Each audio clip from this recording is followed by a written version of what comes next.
Knon 89.3 FM in Dallas and Fort Worth, the voice of the people.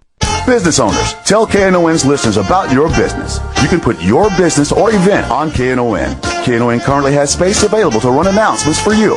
Tell KNON's listeners about your goods, services, nightclub, concert, or event. Help keep the voice of the people on the air while putting your information on the air.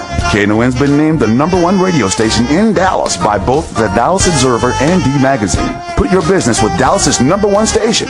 Call now for more information at 214-828-9500, extension 227, or extension 233. For more information, go to knon.org and click on the Run Spots on KNON page. It's a great way for your business to support community radio while letting more people know about you.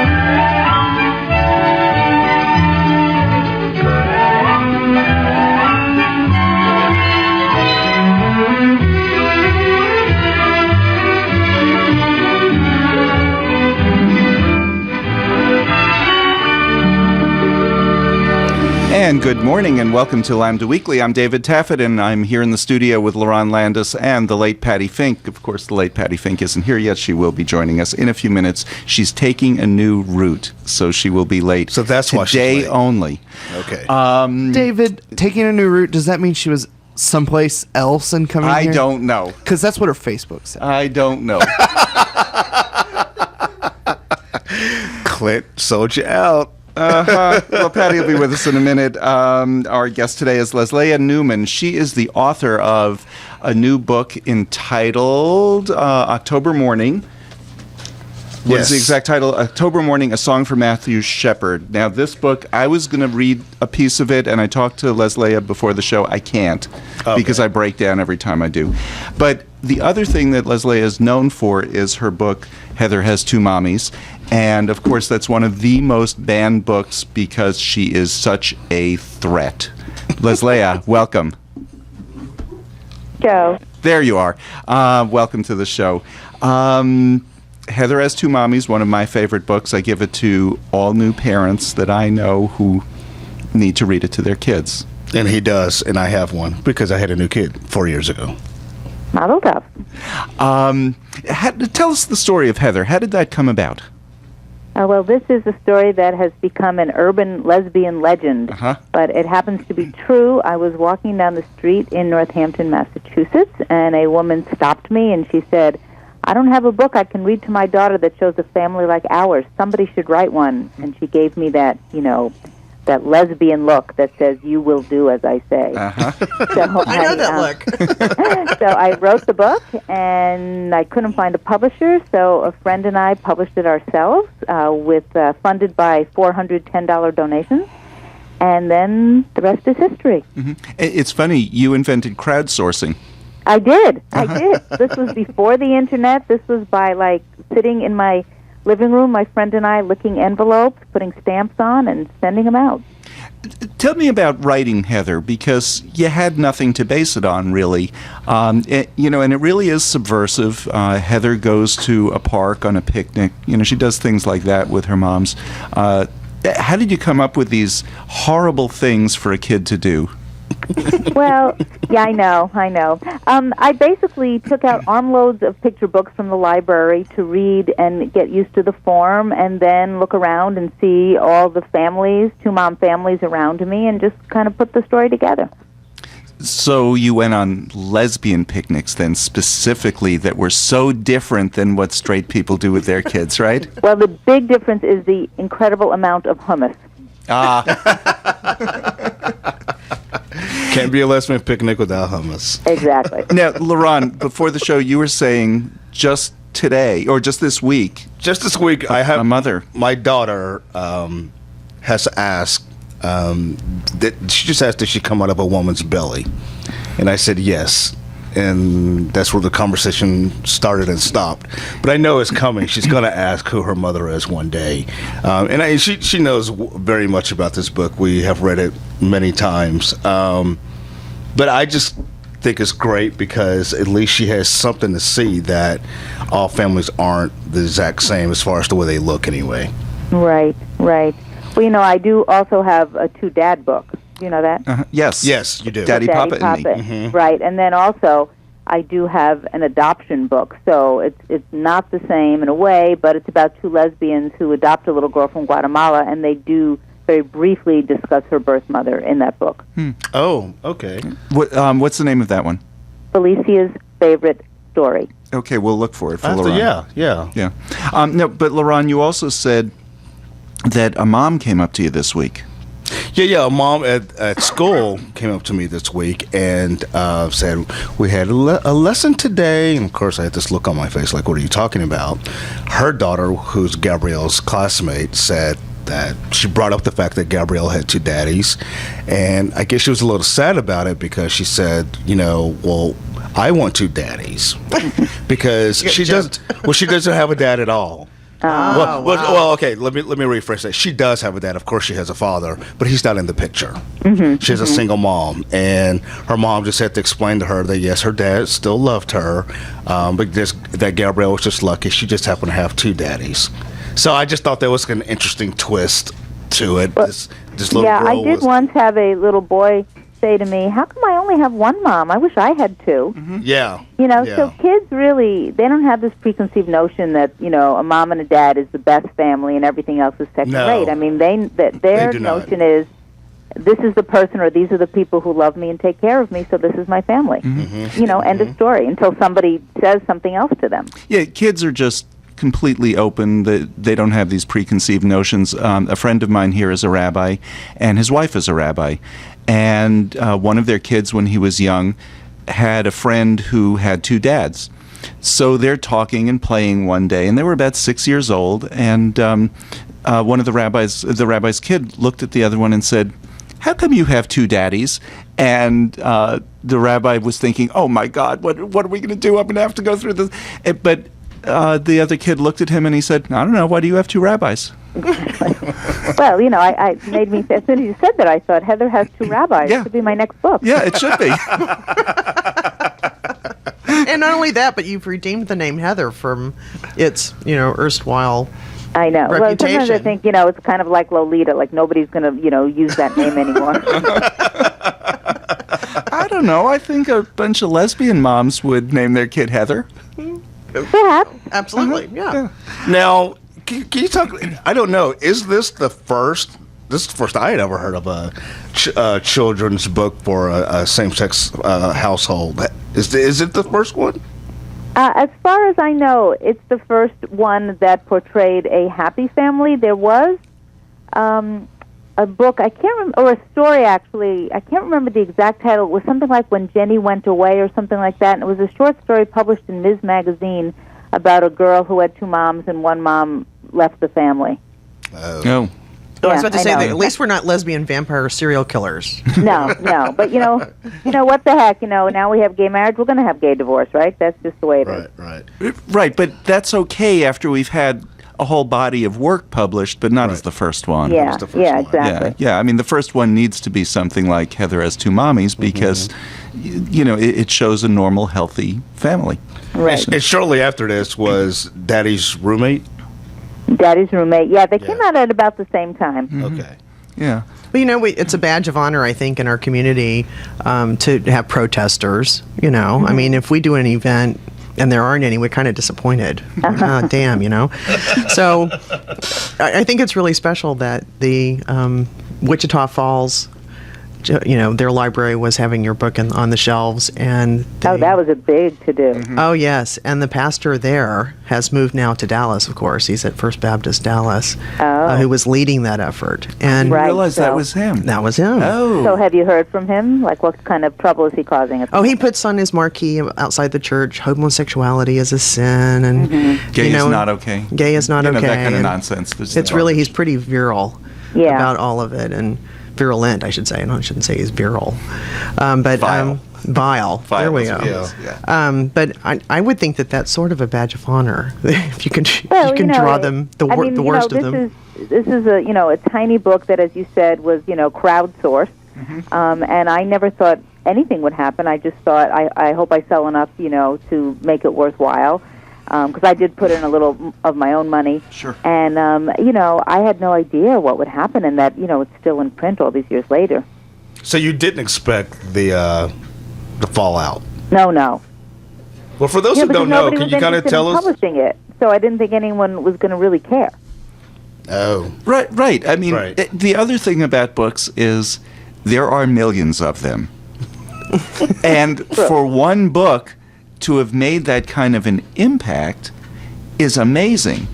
It's not amazing that the book caught on in our community. I mean, there just was nothing else there. But it's amazing that it bothered so many other people. And from our traditions, you don't like something that somebody else has written, don't buy the book, don't read it. Right. well, But people went a lot further than that, of course. Well, of I mean, course. it's the only children's book that has ever been read on the Senate floor. Oh, I didn't know that. Wow, That that is is pretty. astonishing. That is a badge. It's part of the congressional record. What was the context that they were reading it Oh, on? I can't quite remember now, but obviously somebody was protesting it and thinking, I'm sure it had something to do with the fact that it was in libraries which are publicly funded, that kind of thing. That kind of nonsense. Yeah. Well, this is 20 years ago was the time and place of, what's her name, Murphy Brown. Oh yeah. A fictional Murphy character Brown. being a single mom and the Right. national conversation. Now, your book actually was getting stolen from libraries. It So- was getting stolen. It was getting returned with its pages glued shut. It was left in a library bathroom, defecated upon. I mean, poor little Heather. Poor Heather, but poor people who are doing this. That's really sick. That is sick. All of it. But what your publisher did, because you self-published, and then a year later, Allison Press picked the book up. I have to correct you. I didn't self-publish. I co-published with okay. a friend of mine. Okay. So, I want to make sure that she gets credit where credit is due. Sure. Her name is Sylvia Gover, and she had a desktop publishing business called In Other Words, and so she and I put the book out together. Got it. Okay. But a traditional publisher, well, no, kind of a gay press, Allison Press, picked the book up about a year Right. later. How did that come about? Basically, Sasha Allison walked into New Words Bookshop, which is in Somerville, Mass, or Cambridge, Mass, and he saw the book, so he called me up and said, introduced himself and told me he was doing Daddy's Roommate and maybe we should join forces. And so I talked to my friend, and we were like, we're done with publishing, so, why don't you just take over? And he was very happy to do that. Okay.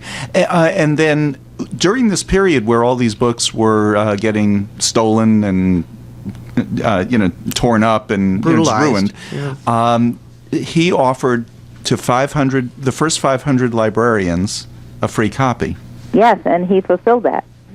But the number of librarians who called in and said, yes, I need a replacement copy, I mean, he fulfilled it like in an hour or something ridiculously quick. Something ridiculous, yeah. I mean, people were really going crazy. I mean, and they don't seem to realize that the public library is for everyone, including gay people. We are part of the public. It's not just for some people or just for the people that you happen to agree with. So you don't want to burn books by right-wing authors, huh? No. Okay. Well, I think a lot of people who would do something to this book actually believe that there are no gay people in their community. Right. Well, or they believe that the danger of this book is, Lerone, I gave you that book, you read it to Gabrielle, and now you got a lesbian 4-year-old on your hands. Pretty much. Yeah. Well, what I always point out to people is that when I was a child, I was an avid reader, and I must have read, I don't know, how many thousands of books that portrayed heterosexual people. And, none of them turned me into a heterosexual. Right. Right. And I was wondering if you But could. you don't get that logic. I know. No. If you could talk a little It bit only works about one way. the importance of writing a book just for something that kids don't see that looks like their family. Right. Well, the reason when this woman stopped me on the street and I didn't just brush off her request is because I thought about when I was growing up in the 1950s, I never read a book that showed a Jewish family. I read Dick and Jane. I read books, every December we were taught, we read storybooks about Santa Claus, and then in the spring we read books about the Easter Bunny. And I'm like, well, where's the book about the little girl with frizzy hair eating matzo ball soup with her bubby on Shabbos, I need that book. So, as a child, I couldn't really articulate that, but as an adult, I could really understand how comforting it would be for a child to see a family like his or hers in a book. So that's why I wrote the book.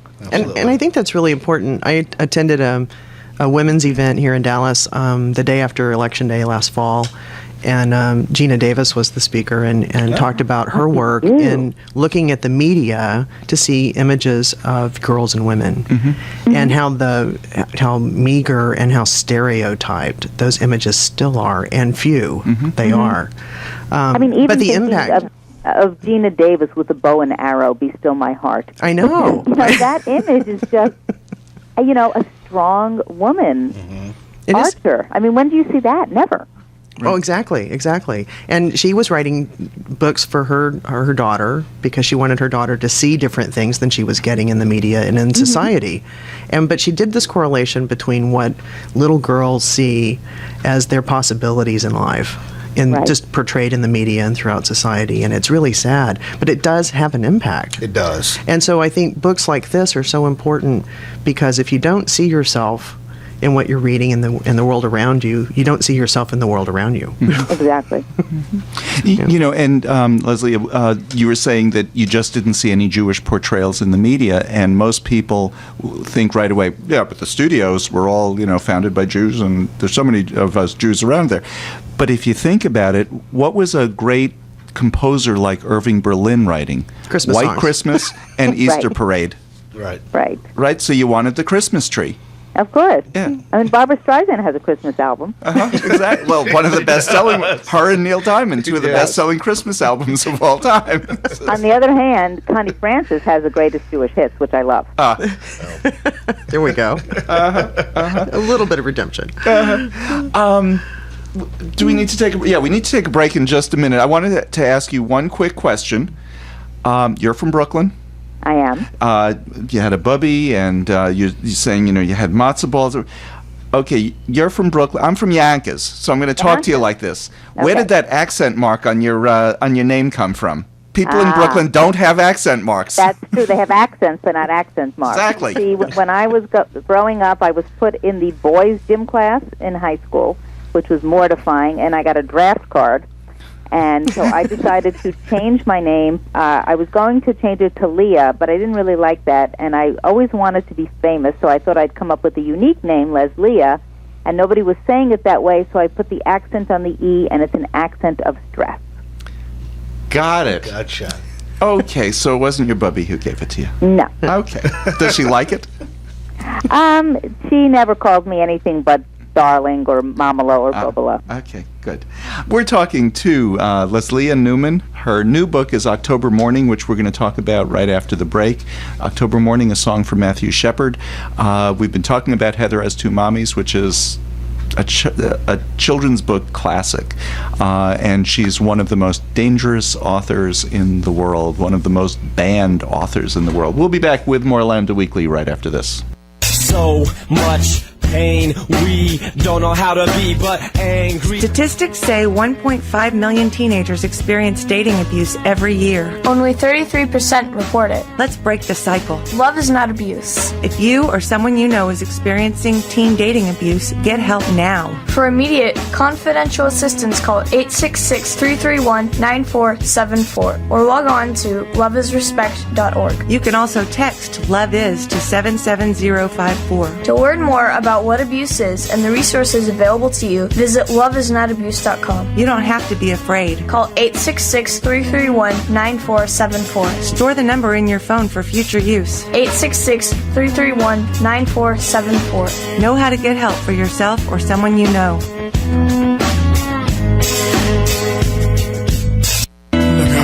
We now have fewer than 500 copies left. That's right, fewer than 500 copies left of the Knon Texas Blues Radio Volume 5 Blues CD. Texas Blues Radio features great blues from Tutu Jones, Blues Boy Bo, Buddy Whittington, Andrea Dawson, Kirkland James, Sonny Colley, Johnny Red and the Roosters, the Chris Watson Band, the Two Tones, Rough Cut Blues Band, Jeff Stone and Charlie Love, Dave Millsap, Sirloin and the Ass Kicking Machine, Michael J. and the Paul Bird Band, and JJ and the Detonators. Get your copy now at Forever Young Records in Grand Prairie, Record Town in Fort Worth, and in Dallas at Bill's Records. Destined to be a Dallas Blues collectible, a very limited amount of vinyl copies can be found at Forever Young Records, the sponsor of this great blues project. CD downloads are now only $11 at cdbaby.com. Whether you get it as a download, on vinyl, or on CD, all the proceeds benefit KNON. More information at knon.org. This is William, your videographer for the KNON talk shows. You can watch Lambda Weekly by going to the KNON.org website. Click on schedules to the left side of your screen, choose Lambda Weekly's page. Scroll to the bottom of that page, then choose your favorite show to watch or download. This show will be ready for viewing by lunchtime Tuesday. Have a great day. Hi, I'm Acta from UT Dallas, and you're listening to Lambda Weekly on 89.3 KNON FM. And welcome back to Lambda Weekly. I'm David Taffet here in the studio with the late Patti Fink and with Lerone Landis. And our guest today is Lesléa Newman, and her new book is October Morning, A Song for Matthew Shepard. I took out the book again this morning, and I started reading the first poem. I was in tears, so I'm not going to even begin to try to read any of this, but Lesléa said she would read a couple of the poems. Before we even get to what the book is, what was your connection to the story? You had an intimate connection to the Matthew Shepard story. Right. So in the spring of 1998, I was invited to the University of Wyoming to be the keynote speaker for their Gay Awareness Week. And then on the weekend between the time Matthew was attacked and the time he died, I got a phone call telling me what had happened, and they asked me if I still wanted to come, and I said, of course. So I actually arrived on campus on Monday, October 12th, which is the day he died, to give a talk actually called Heather's Mommy Speaks Out, Homophobia, Censorship, and Family Values, to kick off their Gay Awareness Week. So needless to say, when I arrived, I found a devastated campus, town, community. I met his friends. I met his teachers. I gave my talk. It was a very emotional time. Oh, I can imagine. And October 11th was National Coming Out Day. Mm-hmm. Exactly. The day before. Yeah. And I saw written that you said that in the front row there was one empty seat. Right. The front row was filled with the students from the LGBT Association, and there was one empty seat, and I just kept looking at it and thinking, Matt Shepard should have been sitting there. He was part of the LGBT Association that had planned my visit, so I definitely would have met him. Oh, sure. How long did it take you to write this book? Well, I was the Poet Laureate of Northampton, Massachusetts from 2008 to 2010. And in 2009, I came up with a project called 30 Poems in 30 Days. So I got about 75 poets to write a poem a day during the month of November. And people to pledge monetary amounts per poem, and we raised about $13,000 for a local literacy organization. Oh, great. That's and fantastic. So this book is the byproduct of that project. Ah, okay. And I started it right after I saw the Laramie Project Part 2, the epilogue, which was performed simultaneously in 150 cities around the country on the 11th anniversary of Matthew Shepard's murder. Huh. Did these poems just flow? And let's just explain what the book is. The book is a series of poems written from the viewpoint of each and every thing and person that had anything to do with the death. So the first one is called The Fence. Right. Can I read it? You want to read it, Yeah, Lerone? yeah. Okay, because I can't. Yeah, I really mean, can't. great. It gets me that much still. Out and alone on the endless prairie, endless empty prairie. The moon bathes me, the star bless me. The sun warms me, the wind soothes me. Still, still, still, I wonder. Will I always be out there exposed and alone? Will I ever know why I was put on this earth? Will somebody someday stumble upon me? Will anyone remember after I'm gone? Wow, that was beautiful reading. That was really a lovely poem, too. Yeah. Mm-hmm. All of these are. Yeah, and it begins with the fence, because when you think of the Matthew Shepard murder, you think of this kid being hung on this fence. Right. I mean, it's just devastating. What was it, do you think, about that murder? I remember I was driving home from work, and I heard about the attack. He was still alive. And I was instantly in tears listening to that. And we had several hate crimes here in Texas, and I was on the board of the Lesbian Gay Rights Lobby, and our lobbyist had followed all of the trials through the 90s and worked on hate crime legislation for 10 years that we didn't get until George Bush was out of office. And it passed almost immediately after his leaving office here. But because the new governor, I can't think of what his name is, but the new Governor Goodhair. He was told at the time, he had no power yet, and he was told at the time, it's time, sign this. But I remember her following each of these, but this particular murder, there was just something about it that touched everybody. Why was that?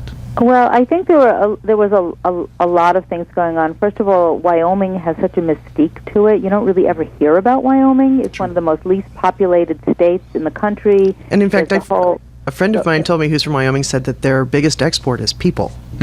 Yeah. So, the Wild West mystique, all of that. You had this, student who was very good-looking, very small in stature. And then you had these two, thugs, for lack of a better word. You had a class thing going on. Matthew Shepard was from a family of means, and his murderers were high school dropouts who, had to fill their pockets to get enough nickels, dimes, and quarters together for a pitcher of beer. And then the brutality, of course, the fact that they beat him mercilessly and left him there to die, and that he was out there for 18 hours, found accidentally, and then, there was all this tension. Would his parents get there in time? Would he make it? Would his body be able to sustain these injuries? So for those 5, I think if he had died instantly, this is horrible to say, but there wouldn't have been the drama. We had those 5 days that there were vigils. Ellen DeGeneres spoke on the steps of the Capitol. President Clinton called the family.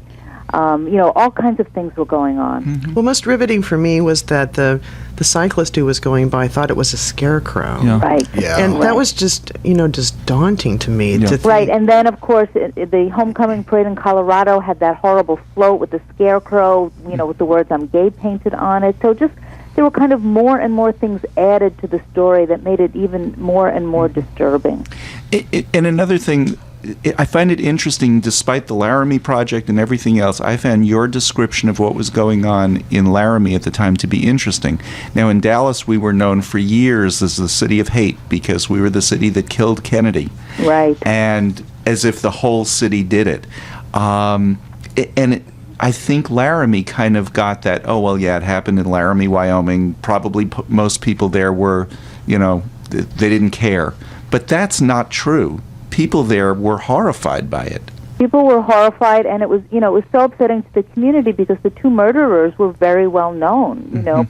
People would come, I went to high school with him, I went to elementary school with him. I knew him, and they couldn't believe that 2 kids who had grown up in their town could do something like this. Yeah. So, but that image really didn't get out, and I guess it did in the Laramie Project, but it didn't resonate with me until I heard your description of what was going on there. Leslie, would you like to read another poem? Sure. Let's see. I will read Another poem from The Fence, and this is The Fence that night. I held him all night long. He was heavy as a broken heart. Tears fell from his unblinking eyes. He was dead weight, yet he kept breathing. He was heavy as a broken heart. His own heart wouldn't stop beating. He was dead weight, yet he kept breathing. His face streaked with moonlight and blood. His own heart wouldn't stop beating. The cold wind wouldn't stop blowing. His face streaked with moonlight and blood. I tightened my grip and held on. The cold wind wouldn't stop blowing. We were out on the prairie alone. I tightened my grip and held on. I saw what was done to this child. We were out on the prairie alone. Their truck was the last thing he saw. I saw what was done to this child. I cradled him just like a mother. Their truck was the last thing he saw. Tears fell from his unblinking eyes. I cradled him just like a mother. I held him all night long. It's beautiful. Really is. You describe the book as a novel in verse, and I think that's an interesting description. Well, actually, that's how my publisher describes it. I don't really think of it as a novel. I think of it as a cycle of poems, or even one log poem that tells a story. And yeah, it is one long poem in that they're all about the same thing. Right. And I suppose novel is accurate in a way because, you know, I am making up people like a student, a mother, a father, and also putting words in actual people's mouths because, you know, the players, there are some epigraphs which are actual quotes that were said by actual people, but then the poem that was inspired by that quote, the body of the poem are my words. But that's what's so special about this book. Even if you don't know the details of the story, you can read this. I'm just flipping through it, and you can pretty much gather what happened. And I think you've done an amazing job here, putting this in the form of poem. It still kind of is like a novel. I mean, this is really, really good. This book has won a number of awards already. The first one it won was the ALA's Stonewall Award. It won a Stonewall honor, which is a huge thing, and I'm quite excited and happy about that. It also is, let's see, a Massachusetts Book Award must-read book. I just found out it's shortlisted for the New York State Reading Association Charlotte Book Award, which is really thrilling. It was selected by Spalding University as their campus book in common, which means the whole campus will read the book. Oh. It got a Nerdy Book Club Poetry Award, which I was very happy about. I like that. You know, on and on and on. A American Library Association Roundtable Rainbow Book, International Reading Association Young Children's Choices book. So yeah, I'm thrilled about that. I really am, because you know, really the main reason I wanted to write this book was because 15 years has gone by, which is amazing to me. And so, you know, high school students don't know who Matthew Shepard was. Many college students don't know who Matthew Shepard was. And, you know, I wanted to make sure that his story was not forgotten. Have you met, I'm sure you've met Judy Shepard? Oh, yes. This past winter, Judy Shepard came to Brooklyn, New York, our hometown, to see the Tectonic Theater Company perform The Laramie Project, both parts. And she had never sat through it before. Really? Yeah. So, and she and Moises Kaufman did a symposium, and then the show was performed. I went to dinner with her with a bunch of people, and, you know, I wrote to her when the first draft of the book was done to tell her what I was doing and to make sure that it was okay. Oh, sure. That's not something that you want to just spring on somebody. No. Of course not. No. Yeah. Was it pretty difficult for her to sit through the play? You know, because I was a keynote speaker that year, and I had written an essay called Imagine on the plane ride home in 1998, and I published it in about 20 gay newspapers around the country. I think actually the Texas Triangle was one of them. And so I had sent that to her. And that revised version of that essay is the afterword of the book. So I sent her that essay again to remind her of who I was and, you know, told her what I was doing. And then got connected with the Foundation, and now I am actually an official member of the Matthew Shepard Foundation Speakers Bureau. Oh, that's awesome. Wonderful. Yeah, so they send me around, you know, to give talks, to read from the book, to talk about Matthew Shepard. I've met her on a number of occasions, and one of the things that we had in common is that at the time that he was in university in Wyoming, his family was living in Saudi Arabia. Right. And I was an oil brat as well, but I was in Libya. And so Matthew had gone to high school in Switzerland, as did I. And so on occasions when I've had an opportunity to speak with her in person, we kind of talk about that. And I know which school he went to and, some things. So it was interesting sharing that because it is sort of a different way of living with your parents halfway around the world. Right. And it took them, many, many hours to get here. After he was attacked, and then they found him, and then they called them, and then they couldn't leave Saudi Arabia for about 19 hours, and then it took them 19 more hours to get there. Right. So, it was really a saga. Right. It's not a trivial travel arrangement to make. No. Exactly. Well, we're talking to Lesléa Newman. She is the author of Heather Has Two Mommies, and her new book is October Morning, the book about Matthew Shepard. You've actually written about 60 books. I have. Okay, so we're going to run out of time. I'm not going to ask you what's your favorite book because that's so hard. Your favorite one, I'm sure, is the latest one that you've written. Or the one not yet written. Or the one not yet written, the one that is just an idea, although that might be the most frustrating one sometimes. Definitely. But your newest children's book is a book called A Kiss on the Kepi? A Kiss on the Kepi. I love that. And the two of them are looking at me. They don't know what I'm talking about. What's a kepi? Yeah, what's a kepi? It's not dirty. A kepi is an affectionate term for head. It's Yiddish. It comes from the Yiddish or German Kopf, which means head. Oh. So it's just a very sweet story about a little boy who gets kisses all day long from his parents, his grandparents, and even his dog Dreidel. His dog Dreidel. Dog Dreidel, I love that. It's already out? It's already out. Oh, that is okay. That I is got to the go newest get one that that's for out. my daughter. It sounds really cute. Yeah. But I would like to mention my book Donovan's Big Day. Yes, I have that one. that. I love that one. Do you know? Yes, I have that. I got a review copy of that, and after I reviewed it, I brought it into you. You did. You did. Yeah, that's a really good one. I love that one. So it's a book about a little boy named Donovan who has a very big day ahead of him, a very big job to do. His two moms are getting married. Yes. So, I'm fully expecting the Supreme Court to do the right thing and for Donovan's Big Day to be like number one on the New York Times bestselling list. That would be thereafter. great. Wouldn't that be great? That would be great. Do you get a pickup in sales every time a state enacts same-sex marriage? I'm not really sure. That would be a good thing for me to try and, track down because it is, if I do say so myself, the perfect gift to give a same-sex couple on their wedding day. Oh, it is. You need to translate it into French. Was Into it French. sweet? Oh, that's true. That's true. Marriage equality in France this week. Get it published in France. Yeah. And Spanish. Marriage equality in Uruguay this month. It's been, 3 countries in the past 3 weeks? Yeah. I know. I give this talk, Heather's Mommy Speaks Out, and I actually changed the title to Heather's Mommy Gets Married, and I have to, update, hourly the talk. Which is great. It's a great problem to have. And Rhode Island is on its way. They're on the verge. They have one more hurdle to get through, and then right, and they're saying that it's just a formality. Yeah, exactly. It's and then done Lincoln deal. Chafee, of course, who was a big ally of ours when he was in the Senate, and now as governor of. He said he'd sign. He said he'd sign it. But the other one that's a little bit surprising is Delaware. They're on the verge. Right. So the East Coast is a happening place. Those tiny little states in New England are. But what's amazing? Pioneers. What's amazing is that a bill here in Texas to repeal our hate amendment got a hearing. So if even in Texas, a House committee is reviewing a repeal of our anti-marriage amendment, things are moving.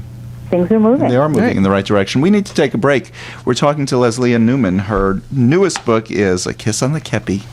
And where that Kepi, by the way, is short for Kepala. Which is, exactly. Oh, okay. Which comes from Kopf in German. Right. You're listening to Lambda Weekly on 89.3 Knon FM. I'm Dave Taffet here with the late Patti Fink and Lerone Landis. We'll be back with more with Lesléa Newman after this. Ladies and gentlemen, AM Law Group presents a blues legend in a historic venue. This is Greg Smith here to tell you about Bobby Rush at the Sons of Herman Hall on Saturday, April the 27th. That's right, I'll be hosting a legend live and up close in this intimate venue. Get your tickets now and don't miss out and see a complete Bobby Rush show. Joining Bobby Rush will be Little Jimmy and his Feedback Band. Fort Worth party people will have a free Bobby Rush party bus leaving from the Silver Eagle bus station. More information is at knon.org. And if the Grammy-nominated Bobby Rush wasn't enough, we'll have a free dinner from Daddy Jack's Fort Worth and South Lake locations. Get your tickets now at knon.org. Bill's Records, Forever Young Records, and Comp Cleaners in Fort Worth. This is a KNON Blues benefit. Bobby Rush and Little Jimmy and his Feedback Band. April the 27th at the Sons of Herman Hall, 3414 Am Street in Dallas. Presented by AM Law Group and sponsored in part by Top Dollar Tax Service, Silver Eagle Bus Charter, and Daddy Jack's. Project 143 gives orphans the opportunity to leave their orphanage for the summer and visit an American host family. Photos and bios are now available online. For more information or to be an orphan's family this summer, Project 143 at 720-263-7143 or project143.com. Because 143 million orphans worldwide need help. Consider hosting an orphan this summer with Project 143. This is Raphael McDonald from Resource Center Dallas. You're listening to Lambda Weekly on 89.3 KNON FM. And welcome back to Lambda Weekly. I'm David Taffet here in the studio with Lerone Landis and the late Patti Fink. And our guest is Lesléa Newman, the author of Heather Has Two Mommies and 60 other books. Lerone. Well, okay, I have the 20th anniversary edition of Heather Has Two Mommies. But it's actually coming up on the 25th anniversary, right? She's there. Heather is temporarily out of print. It's out of print. It is coming back, and it's going to be newly illustrated. It can't be out of print. I have a pregnant friend. My darling, I will send you a copy. Okay. Have you spoken with any of the little kids that were around when in the first couple of years when this book first came out, and have you spoken with that since they've grown up? Well, yes. In fact, I have a very interesting story. The book is dedicated to two little, well, they're not little girls anymore, Sarah and Miranda, and Sarah went off to college and took a children's literature class, and the professor, brought up Heather Has Two Mommies, etc., and Sarah was like, that book's dedicated to me, and the teacher was like, oh, yeah, right. I had to write her a note to prove it. I hope her teacher was appropriately impressed. Yes, very impressed. I'm sure she got an A in the class. Oh, how funny. I love that. Yes. Oh, yeah, right. But yes, I speak very often at colleges and universities, and I will now have students come up to me, they're 18, 19, 20 years old, and they'll say, oh, that was my favorite book when I was growing up, and, that is just really cool. It's not just because it's a first of its kind. It's just a sweet book. It's a cute book, absolutely. Yeah. And this is long before Heather got a smartphone. Yeah. That might be a now sequel. Heather got her period. She'll be going through menopause anymore. That's right. Oh, boy. Yeah. One thing I want to change gears a little bit here. While the late Patti Fink is being so inappropriate. Hey, I had to say something. I'm laughing because I will get to that point. Yes, you will. Where I'll have to talk to my daughter about that. I'm still not looking forward to it. But anyway. And you're going to need a book about it. And I'm going to need a book about it. So get on that, Lesléa. Okay, I'm on it. A number of years ago, one of your introduction into writing was you became the apprentice to Allen Ginsberg. That is true. Wow. He's one of those people who's always fascinated me, I guess because I identified, gay, Jewish, New York, all that kind of stuff. But he's somebody that I never really got a grasp of what was this man really like. I remember studying Howell in a literature class in college, but I never really felt like I knew him. And Kaddish was his other great piece. What was he like? Well, it's funny because when you think of him, you think of all those great pieces of literature, but when you were with him, he was just kind of like your nebbishy Uncle Irving. Mm-hmm. like his pants were always, drooping, and he was always trying to feed you, and he was just a really sweet old Jewish guy who, liked other guys, but as we know. But, he was very generous. I would help him answer his mail, and he would pay the same amount of attention to mail that was from a quote-unquote important person, like a big editor or a big politician, and someone who might be seen as less important, like, a gay kid from Kansas who didn't know who else to write to. This is pre-internet, and he did get letters like that. I'm sure he got a lot of them. Sure. All very, very carefully. He helped me get my first book published, which was a very small poetry collection called Just Looking for My Shoes. He was very careful about his writing. He rewrote with great pains and with great detail, and he was a wonderful teacher. Huh. I find that fascinating because he just seems like one of those people who's this figure, and he's such an icon. Yeah. That's what a thrill to be able to have known him personally and worked with him. Well, I was young. I was in my mid-20s, and I went to the Jack Kerouac School of Disembodied Poetics, which is part of Naropa Institute, which actually is now Naropa University, and there was no campus, so we would just meet in our teachers' homes. Huh. So, I would I'd knock on Alan's door, come in, and Peter Orlovsky would be there cooking soup, in his tiny little red satin running shorts. They would be playing, Ma Rainey or Billie Holiday on their little stereo, and it was very Hamish. Well, and one of the things that I love about him, I guess, is that these young kids these days, they just have this idea that there were no gay people before Stonewall. Right. And there very much were. And Allen Ginsberg was one of those people who, in the 50s, was out and open and didn't care. Right. I mean, and his relationship with Peter Orlovsky is legendary. Which lasted from the day they met to the end of Alan's life. Right. When I was in college, and you and I are about the same age, so when I was in college, my role models were professors of mine who were openly gay, served in World War II, had relationships. And to me, that was just a very normal thing. People today don't think about that. It's like, gay didn't come around until... Right, we just boof. We just appeared. Yep. No, gays didn't appear till Ellen. Right. I think a lot of people do think that. A lot of young people. A lot of people do think that. Yeah, you're right. I mean, our guest host last week is a young man who's in high school writing a story about he needed some LGBT history in Dallas, and boom, it's us. I'm like, there's so many, so many people before us. We're standing on the shoulders of legends. Every generation thinks they are the first. They have invented, whatever, being gay or even sexuality, because you can't imagine people over the age of 30 being sexual. But the fabulous poet Gwendolyn Brooks, an African American poet, came to give a reading at Smith College towards the end of her life. I think she was in her late 80s, and she read this incredibly sexy poem, this gorgeous poem. And then, afterwards, she just kind of looked at the audience and she said, "You didn't invent it, And it was just this great moment. That's a great line. I like that. Yeah. Well, even going back to Heather Has Two Mommies, just the first of the book of its kind, as far as we know, came out in 1989, and you say that's when big gay couples started having kids. Well, not really. I mean, to some degree, we've always raised kids. Absolutely.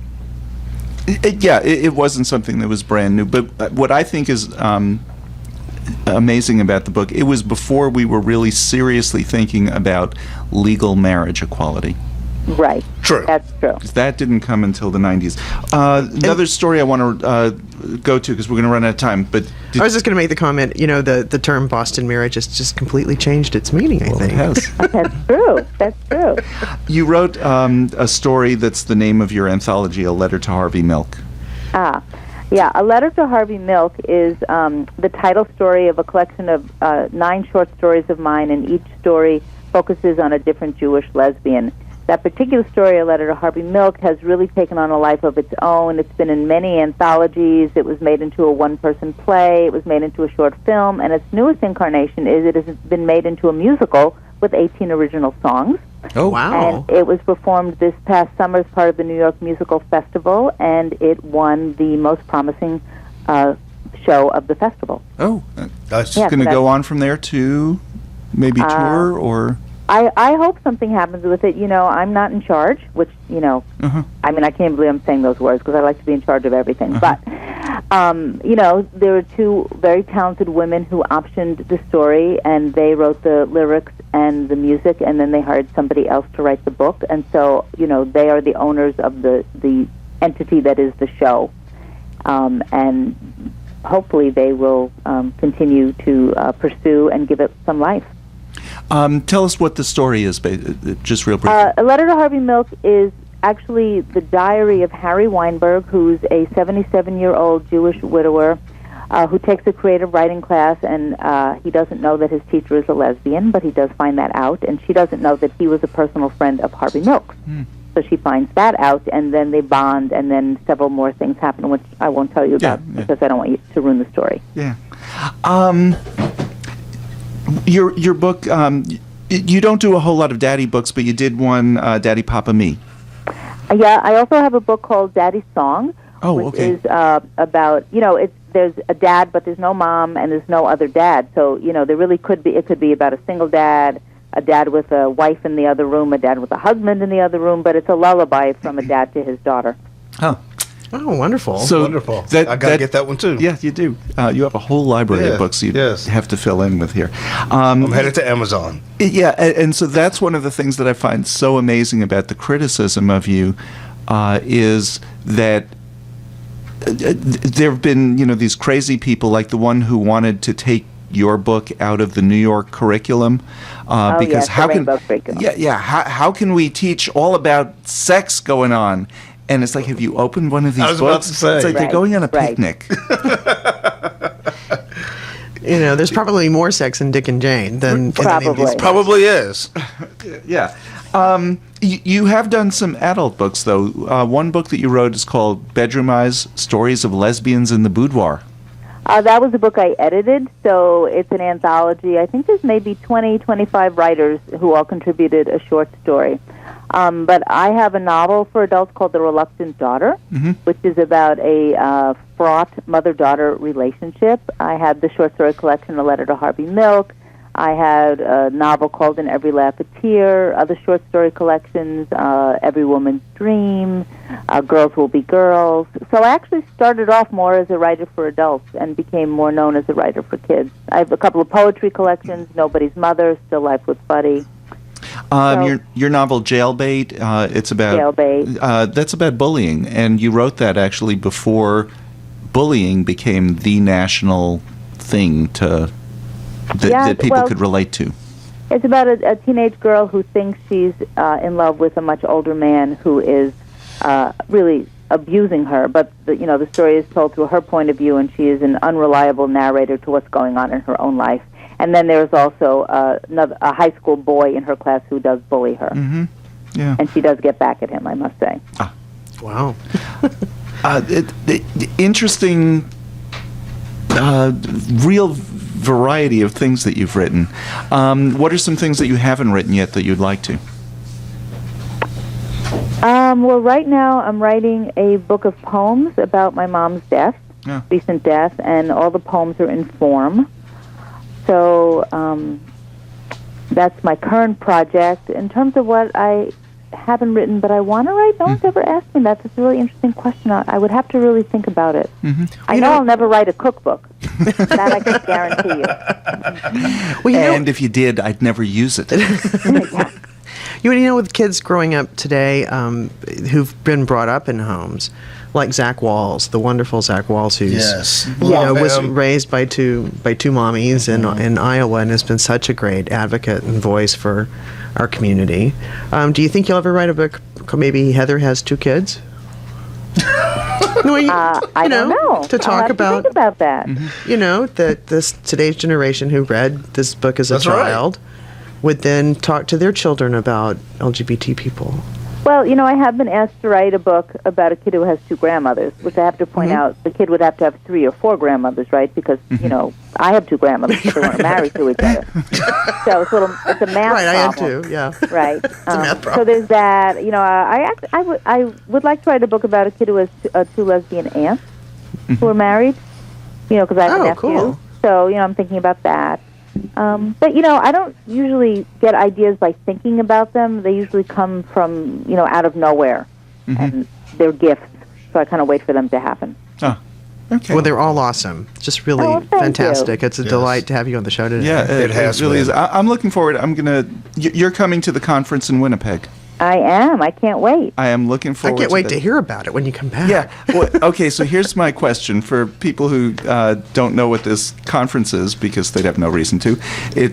What is the name of the GLBT Jews?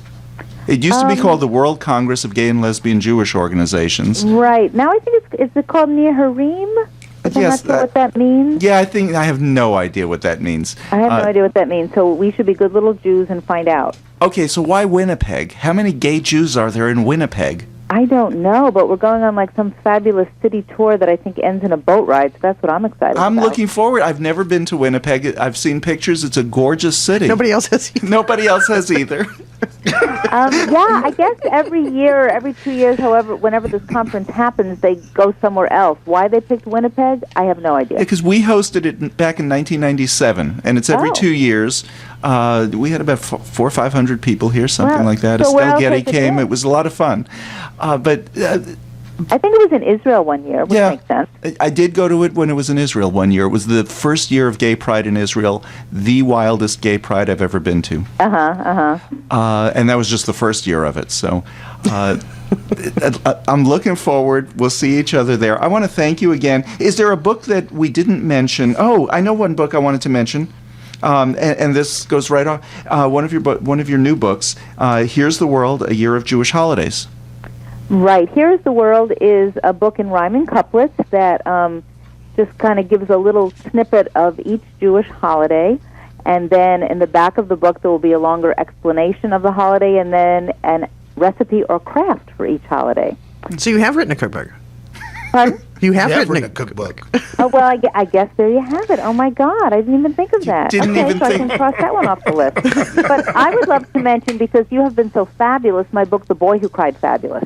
Oh, wow. Okay. Another one. I am going to Amazon as soon as I get home. Me too. He has a whole list of books. Yeah. The Boy Who Cried Fabulous is about a little boy named Roger who thinks everything is fabulous, and he gets distracted by all the fabulousness of the world, so he's always late.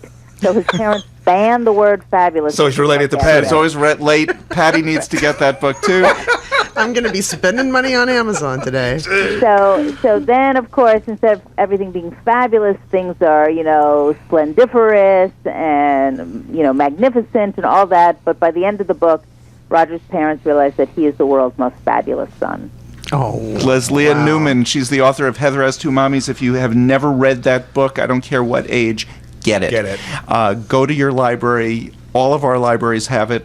Go to the library, get it. If you haven't read October Morning and you're in the mood to cry, I love your new book. And 60 other books in between. Lesléa Newman, thank you so much for being with us. Thanks for having me on the show. Thank you. Oh, Thank and you, if you're come here back. in Dallas, come into the studio with us sometime. I would absolutely love to. See you in Winnipeg. And for all of us here at Lambda Weekly, we'll be back next week with more.